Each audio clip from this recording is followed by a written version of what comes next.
here for the next round of A Beer with Baron. I'm here with Ginger Yarrow, and Ginger, there's many facets to you, just like all the guests on A Beer with Baron, but the one that really caught my eye to have you on today was your role as president of Ping. And I say that with a little bit of an exclamation point, because there is one. Yes, there that's is. Providing instruments for the next generation. Right. One of the best acronyms in local history, in my view.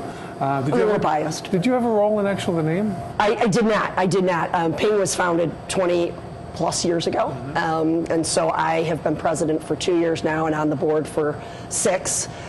So I was not part of the founding or the founding of the name, but it is still a very cool name that I'm really proud of. So for those who don't know, haven't Googled it yet, it's pretty evident in the name, but can you explain what is Ping about? Sure. So Ping, in a nutshell, provides instruments and enrichment opportunities to local families in need in Oak Park and River Forest so that they can benefit and have equitable access to the instrumental musical programming in our public schools. Right. And so how many students have gone through it so far? Over the last 20 years, 600 to 800 kids. Okay. This year we have, I think it's around 120, 125. So clearly it's surging. It's really... It comes and goes a little bit, and some of that's economic factors. Yeah, so roughly usually between 120, 130 kids. What a wonderful thing, and it's something that, I think about my own day and how often music enters my head and how it gets me through situations, whether it's doing the dishes or something that triggers it, a phrase. And so until someone starts paying attention to it, I think we just underestimate the power of music in our lives. So before we go into more of Ping, for you, what was it that got you interested?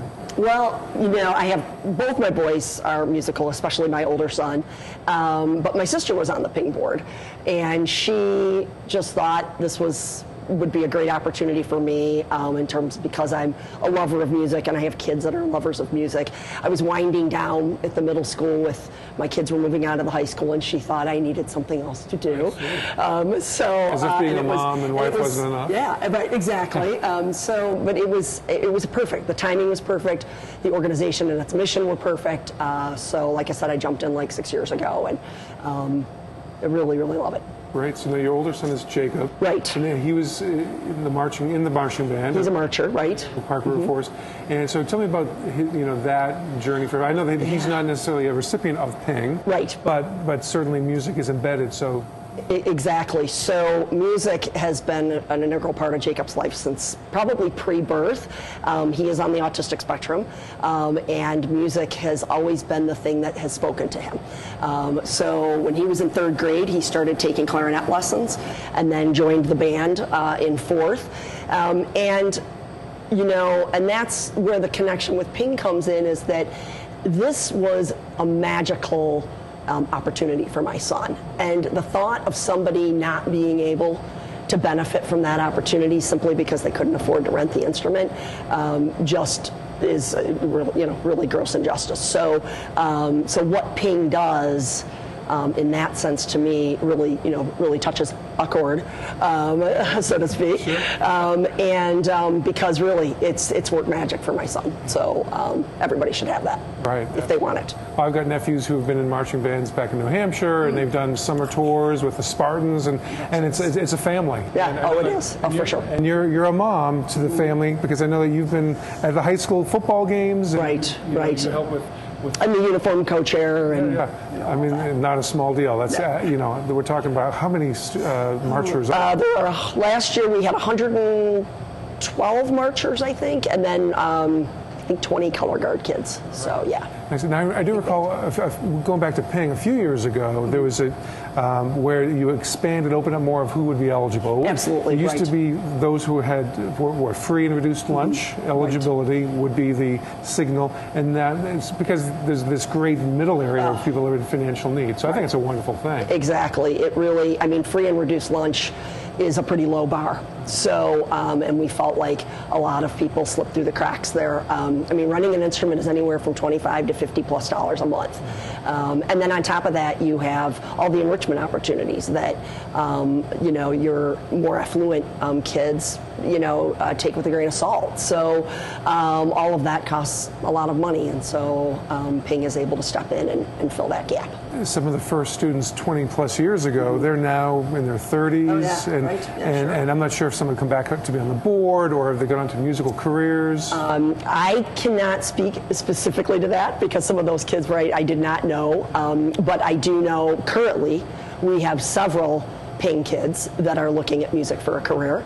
And we have mentors. We actually have a former mentor who is now on our board. So our high school kids that mentor our middle school kids. We have one of them on our board now. That's neat. That's neat to see the next generation. Now, Exactly. now something I didn't know about until my kids are sophomores, as is your younger, Right. Caleb. But the Prisms of Winter musical event, Yeah. which has so many different subgroups, Yeah. you know, musically and voice and all that. And so that actually, you know, that was just a little over a month ago, and that's what really sparked for me to have you on this, because great. just the beauty of that and what a memory it was. So for you experiencing that, and I guess you're probably spotting some of the Ping students or alumni. Right. So if you could talk about Prisms of Winter for those who don't know about it. I didn't really articulate Prisms it. is this amazingly choreographed event right before winter break. It includes all of the musical ensembles at OPRF. So the singing, the band, the orchestra. It has groups that kids pull together themselves and audition for.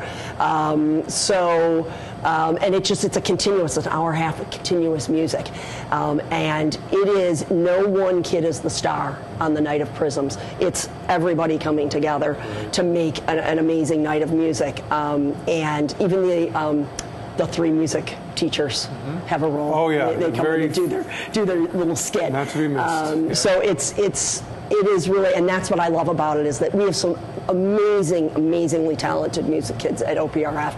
But on that night, all of the kids play a role in making that night happen, and it's really about a group effort. And the way it culminates with everyone. Just, that final thing, I've got goosebumps. Chilling, yeah. You know, And so for those who haven't seen it, you know, if you go to Facebook and type it in, some people share their own videos. Yes. I think even on YouTube, I think you can track down some copies of that. Excellent. So looking to the future of Ping, is there some new innovations or expansions of the program? Right. So one of the things that we do things for each level of our kids. We do some enrichment for our 4th and 5th graders.